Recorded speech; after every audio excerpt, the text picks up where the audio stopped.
Welcome back to another episode of Harmonious at Lunch, the show that fuels your business success. I'm Brandon Gano, your host and guide through the world of harmonious business growth. Today, we're unlocking powerful strategies with industry experts to help your business thrive. If you're a business owner, entrepreneur, or executive, you are in the right place. Join me and our incredible guests today on the journey to clarity, growth, and success. It is time to revolutionize your approach to business. Let's dive in with another episode of Harmonious at Lunch. Welcome back to some more bite-sized business advice. We got a good one lined up today. I have a guest who may or may not have been to jail. We're still feeling that out. We were getting to talk before we started recording here, so we'll unpack all of this, I promise, as we dive into the episode. But what we're really going to talk about is marketing and some out-of-the-box ways to increase your visibility online. I can't stand marketing. There's a whole lot of gurus on the internet, air quotes, who just really lie to you. And I don't think we have one of those in front of us today.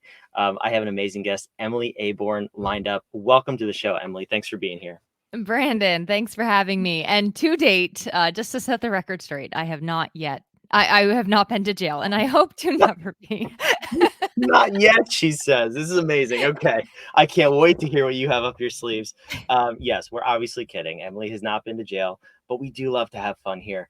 But Emily, seriously, talk to me about marketing. I think there's so many people in marketing, people who just woke up and they decided they're an expert marketer. You've been doing this for a long time. How did you originally get into marketing, and also why marketing? I'm curious. All right, that's a great question. It has a lot of answers. So I think I need to rewind to kind of when I started my whole little entrepreneurial journey. So, I mean, realistically, I've wanted to be an entrepreneur since I was a little kid. And I was the kid that had like dog walking services, lemonade stands, like quote unquote antique stands, which was really just like seashells and railroad spikes. But I have always had that desire. So, back when we were kids, standing at the end of the road with our little lemonade stand, it's easy to market yourself. You're very cute. You're the only lemonade stand on that corner, and people are thirsty on their way home from work, and they want to give their neighbor's kid 50 cents, right? So it's a lot easier when we're kids to market ourselves. I never lost my desire to be an entrepreneur, but it took me a really, really long time to get there. So I went to college and got a degree in health education, and then I never did anything with my degree in health education, and I became a waitress and all the things that you do when you're like trying to find your life path, right? So eventually, my husband and I opened a retail shop together. It sounds weird, but I promise it has a reason. We opened a non-toxic bedding store. So it was like organic mattresses and products without formaldehyde and foams and things like that. So we opened that locally in New Hampshire, where I live. There's a lot of like naturally minded, health minded people, and it was just the perfect fit. When I started, I thought like I didn't really know what I didn't know about marketing a business, but I did know about customer service. I had always, my grandfather owned his own general store, and he was a great example of customer service. I worked in customer service for a company that was like stunning at training you in customer service. Like I had that part down pat. And that's where I really started to learn like the marketing that I thought I was supposed to be doing, like the SEO and the social media and the emails and all of that stuff, the blogs. While I loved it, it wasn't the only thing bringing people into my business. And we had to learn that the hard way, right? Because we hit like that slump that lots of businesses hit at like 3.5 years in. You're like, oh my God, how am I bringing new people in? So I had to think out of the box, literally out of my store, get myself out of the standard marketing techniques I was using and like go meet people, go talk to people, go collaborate with people. So that's kind of, I think, where I started to see that I love content writing. I love copywriting. Like I love writing. Those things are really exciting for me. But marketing is not just that. And I think a lot of entrepreneurs get into this trap where we are just like focused on this digital marketing and marketing looking one way and expecting like people to come to us, where a lot of marketing is actually like going and meeting your customers where they are and saying, hey, I noticed you need this thing, and I actually just so happen to offer it. Yeah, I love that. And that's the general theme of today's advice, right? Like the gurus on the internet is go and just create content that attracts people. I don't think we understand what that means. And I love what you're saying. Way better is go find them where they are and engage them in a conversation, so to speak. But I also want to make this argument. So I grew, built, and sold my first business solely because of customer service. Like I suck at marketing. I'll be the first one to admit it. I hate it. I can't stand it. Not my thing. I only focus on customer service. I'm going to put a stake in the ground, and I want you to either confirm or argue this point that customer service done right is the best form of marketing a business could ever have. How do you feel about that? I think I would agree with you. I mean, I think also if you have one, I think if you have marketing and no customer service, like no amount of marketing is going to be able to make up for that, you know? It's such a harder lift, right, to get a customer rather than to keep a customer. Yeah. Um, Obviously, they both work together, but that's me being ridiculous on this show because I like to be a little ridiculous. But I think it's really important, and I love that you brought that up because having one without the other makes no sense. So before you go dive into marketing, make sure you can serve your customers at a high Yeah. level. I love that. I Okay. if people want a book to dive into that more, I read this book when I was like 16 called Hug Your Customers, and I have never lost the principles in that book. Like it is so good. And that's the question you can just ask yourself that question. How can I hug this customer? How can I make this customer feel hugged? That's amazing. I've never heard of that book. The one that I read that really kind of turned me onto this was, oh man, I'm gonna blank on it now. This is fantastic. Oh, Never Lose a Customer Again. I think it's by Joey Coleman. Have you read that one? No, but I'm adding it to my list. Okay, add it to the list. If you comment on this video, Joey Coleman, I will send you a copy of that book. How about that? There's my Wow. bold claim. So make sure you put that in the comments and then subscribe to the episode as well, or to the podcast. But Emily, back to the conversation. Um, eh, Moving forward with marketing, with this different approach to marketing, with actually going and reaching your customers where they are. I'm curious how you did that in a retail store because that's much more challenging. You don't hear a lot of people talking about that online. It's all about online marketing, right? And just sharing your story on social media. So I want to hear how you did that first before we kind of dive into how everybody else can do it. Yeah, it wasn't easy because I was the only one that worked in my store. Like, talk about not being the COO. I worked in that store day in and day out. And even on my days off, sometimes I was in there cleaning the store. So we were closed on Mondays and Tuesdays. So I made it my mission to meet as many people as possible on those 2 days as I possibly could. I also invited people to like come into my store and just like have networking chats with me, like coffee chats, like I'll get you a coffee and we can just connect. So specifically, I was starting with people in my sort of that would make good connections or collaborators for my business. So like people who were in health industries, chiropractors, health coaches, acupuncturists, essential oil people, like those sorts of folks. But I just started kind of exploding it and like meeting every single person that I could. I was on things like, if people wanted to do podcast episodes on non-toxic bedding products, like I became that person. I did sleep talks. So like I just tried to think of other ways to make connections with people outside of just being trapped in my store. And I'm going to tell you one thing that I did, which was like I was never in this for like self-serving. Like I wasn't like, I need to get out there and meet people so I can market. I was just like, I think I need to go meet some people and get out of here. One of the things I did was this little weekly blog called Tuesdays on the Town. And I did it through my chamber of commerce. So I would go to a local chamber business. I would take photos of their shop and like the shop owner and stuff. And then I would write a blog, which was like solely just promoting their business. And then the chamber would share it in their newsletter. And like Emily was the little like author of this Tuesdays on the Town blog. And it was like in building all of those connections and relationships with fellow business owners that I realized there are tons of people out there building businesses that feel alone and confused and frustrated and like they're in this in a vacuum. And from there, I actually like started this entire community of women entrepreneurs in my area, and like events and things like that, all for women entrepreneurs. But it was just a small example of how like collaborating with other people and looking for different ways to make a connection that don't have anything even to do with you promoting yourself. Like those were not even things that I was like, quote unquote, selling my products or marketing myself. It brought so many people into my world that then told other people about what I do, that then told other people about what I do. So that's a really small example, but that's just one of the things I did. And then, like you, I just started doing like live videos in my store. We would stream. I mean, it was like 10 years ago. So this is when all this stuff was like first cool. But we would just like stream Facebook videos into, on Facebook of two of us chatting about whatever health topic related to the other person's business. So those are the ways I started. And it really just has followed me through there. That's amazing. Did the internet exist 10 years ago? It seems like forever ago. Barely. Let's just say like I was the first person doing reels. You're the first person on the internet. I love it.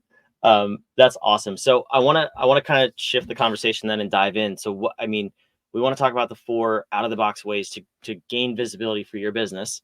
I also want to highlight what you just said. Everything you just said centered on building relationships, which is the key to growing a business. Again, my personal opinion, I've seen that work over and over again. It's so hard to just go out and broadcast yourself on the internet and build relationships. And that's what we see is the generally accepted advice today for air quotes marketing.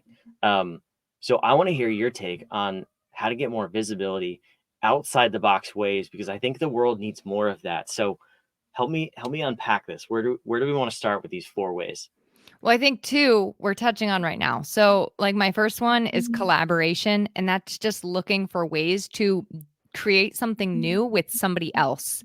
It could be somebody within the same industry as you. It could be like what we're doing right now is a great example of a collaboration. We're coming together and we're creating something literally that has never existed before. Like no one's ever had this exact same conversation. That's pretty powerful. So that's one of the pillars I talk about is collaborating with other people. Like, and I'm a lone wolf. Like I like to do things by myself. It's easier. Let's just say this. It's easier for me to do things by myself. And so sometimes collaboration like is the harder path. You have different personalities coming together. One person likes to be prepared. One person doesn't care about being prepared, right? What are you talking about, Emily? What do you mean by that? It's a harder road.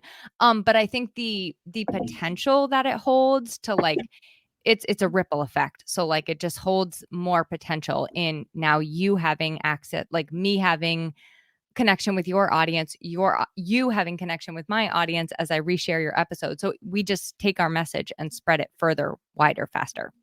And then if you're not, I mean, it could be bigger than a podcast. It could be a summit or an event, or, like you're just increasing your ability to reach and connect with more people. And then we also talked about building relationships, which is like key. It's connecting, and it may look like connecting directly with your ideal clients and like having that human personal customer service touch. And it may also look like connecting with strategic partners, like people that you're actually working with in your business. So that might look different depending on what your business is and how you work. But I mean, I think, like you said, like I think customer service is a huge key. And I think that if you don't have that connection, people aren't going to buy from you because there's no emotional exchange there, right? Like they're not bought into what you're offering. And then I think some people may disagree and they hate this word, but the word consistency is one that I really want to like bring people back to, because it's not about doing the same thing every single day or showing up every single day, but it's when you decide that you're going to do something, you're all in on doing it, and you show up when you say you're going to. You are reciprocal, right? So you follow through on your word. So I think of consistency more of like a trust building thing. And that's showing up for your customers and clients, showing up for your collaborators, showing up for your own business. But what you commit to doing, what you decide to do, be consistent with it. And you don't have to be consistent with the same things forever. Like, you can change your mind. You can say, you know what, I gave that a solid 3 months. I was consistent with that. Now I know I don't like it, or it doesn't work, or it's not for me, and I'm going to get rid of it. Um, and then the last one is just cohesion. And I think that's sort of like it's like making sure that your brand experience, and I say brand, whether you're a person, one person, or a whole company, but making sure that brand experience is unified so that, like, when people walk into your shop, if you have a shop, it's the same experience as what they see online. So they're not, or for me, like my favorite thing to hear from people on sales calls, discovery calls, whatever you want to call them, is like, oh my God, you're exactly how you are on your podcast, or you're exactly how you are on your website. Like, that is the biggest compliment. I want people to feel the exact same when they encounter me in person as when they see me online. I don't want to be like a house divided against myself, right? So bringing that level of cohesion into your message, into your brand, whatever that looks like for you. Those, I think, are the 4 things that we kind of miss in marketing, or we don't talk about often enough.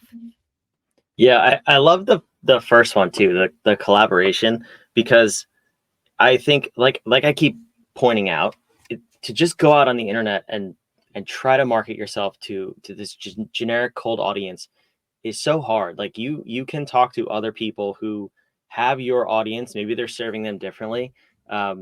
Emily, you talk about marketing. We talk about operations. We probably serve the same audience in vastly different ways, and we can both add value to their lives and their businesses. And I'll give you a real life example. So again, I can't stand marketing. I don't like just going on social media and talking to air.